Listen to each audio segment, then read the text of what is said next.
باپ اگر سنا رہا ہے، ڈانٹ رہا ہے، چپ کر کے سن لو، کیونکہ یہ کیا ہے؟ باپ ہے. سمجھ رہے ہو؟ یہ ابا ہیں آپ کے. اس موقع پر جس نے، یاد رکھو، اپنے باپ اور ماں کی برداشت کر لی نا، بلکہ باپ کی، ماں کی برداشت کرنی نہیں پڑتی اتنی، مائیں تو نرم دل ہوتی ہیں. ابا ہوتے ہیں وہ بہت ساری چیزوں میں گڑبڑ کرتے ہیں، یہ کیوں کر رہا ہے، ایسے کیوں کر رہا ہے. اماں کو تو ٹوپی کرانا بہت آسان ہوتا ہے. اماں کے سامنے 2 آنسو رو لو، اماں کہتی بس بیٹا تو جو چاہیے لے جا. اس اماں کے سامنے گٹکے کے پیسے مانگو، وہ کہے گی نہیں بیٹا گٹکے سے کینسر ہوتا ہے. اماں ہے لے بھائی 50 روپے لے لو، تھوڑا سا رو لو دے دے گی. ابا تھوڑی گٹکے کے پیسے دے گا اتنے آرام سے. تو ابا ہے وہ جانتا ہے کہ میں نے گٹکا کھایا تھا تو میرا کیا ہوا تھا. ٹھیک ہے، حالات کو بھی جانتے ہیں. اور تو باپ کی تبعیت میں چونکہ اللہ تعالیٰ نے تربیت کا عنصر زیادہ رکھا ہے، اس لیے باپ کی فطرت میں اللہ نے غصہ رکھ دیا.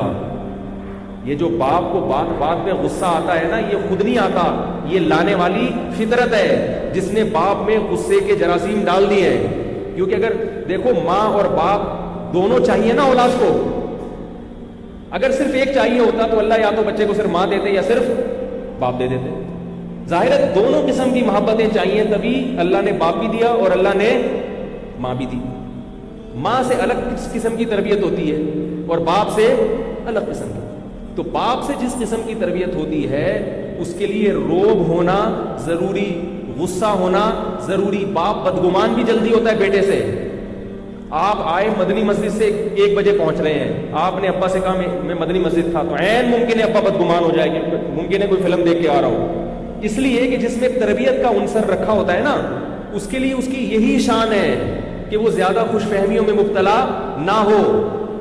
تو یہ جو آج کل کی ینگ جنریشن کو ڈر ہے کہ ہمارے ابا ہر وقت ہم میں کیڑے ہی نکالتے رہتے ہیں، ہر وقت یہ کہتے رہے ہیں تو یہ کر رہا ہے تو وہاں بیٹھا ہوا ہے تو کر رہا ہے. تو ابا ہم میں اچھائیاں بھی تو ہیں، ابا کبھی اپریشیٹ تو کرتے نہیں ہیں. ٹھیک ہے ابا کو اپریشیٹ بھی کرنا چاہیے، لیکن ابا ایسا کرتے کیوں ہیں؟ اس لیے کہ ابا کو اللہ تعالیٰ نے اولاد کے لیے مربی بنایا ہے، تربیت کرنے والا. اگر ایک خامی اولاد میں ہوگی تو باپ کی نظر اس خامی کی طرف جائے گی کہ میں کسی طرح نٹ بوٹ لے کے اس کی یہ خامی دور کر دوں. سمجھ رہے ہو یا نہیں سمجھ رہے؟ ماں کی توجہ نہیں جاتی ان چیزوں کی طرف، خامیوں کی طرف. یہ توجہ کس کی جاتی ہے؟ باپ کی. اس کا نقصان کیا ہوتا ہے گھروں میں؟ اولاد چونکہ باپ کے اس مزاج کو سمجھتی نہیں ہے، لہذا وہ ابا کو اپنے لیے بوجھ سمجھنا شروع کر دیتے. پھر وہ اماں کی طرف چلے جاتے ہیں، اماں بہت اچھی ہیں، ابا کیا ہیں؟ یہ صحیح آدمی نہیں ہے. اماں بھی یقیناً اچھی ہیں، لیکن اللہ کے بندو ابا بھی بہت اچھے ہوتے ہیں. کیونکہ ابا کے بارے میں یہ سوچو، یہ گھر تمہیں کس نے لے کے دیا ہوا ہے؟ ابا نے دیا ہوا ہے. بلکہ یہ اماں تمہیں ابا نے لے کے دی ہوئی ہیں. اللہ نہ کرے یہ ابا چھوڑ دیتی اماں کو، پھر یہ اماں کیسے پالتی؟ دیکھو بیچاری بھکارنیں جن کے شوہر نہیں ہے کیسے اپنے اولادوں کو لے کے در بدر کی ٹھوکریں کھا رہی ہیں.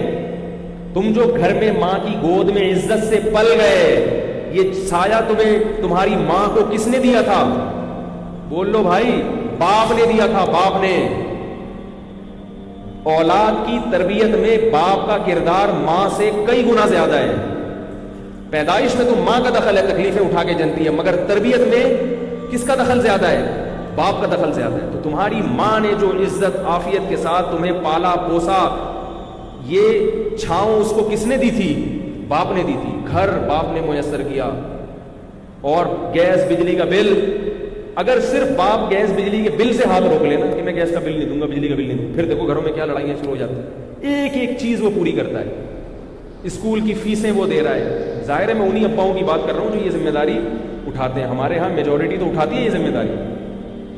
تو جب اولاد جوان ہو گئی، اب نتیجہ کیا نکلتا ہے کہ وہ ماں کی طرف ان کا پورا رجحان، اور ابا چونکہ اسی مزاج کے ہیں، ڈانٹ ڈپٹ والے، تو ابا کو لوگ کیا کر دیتے ہیں؟ چھوڑ دیتے ہیں.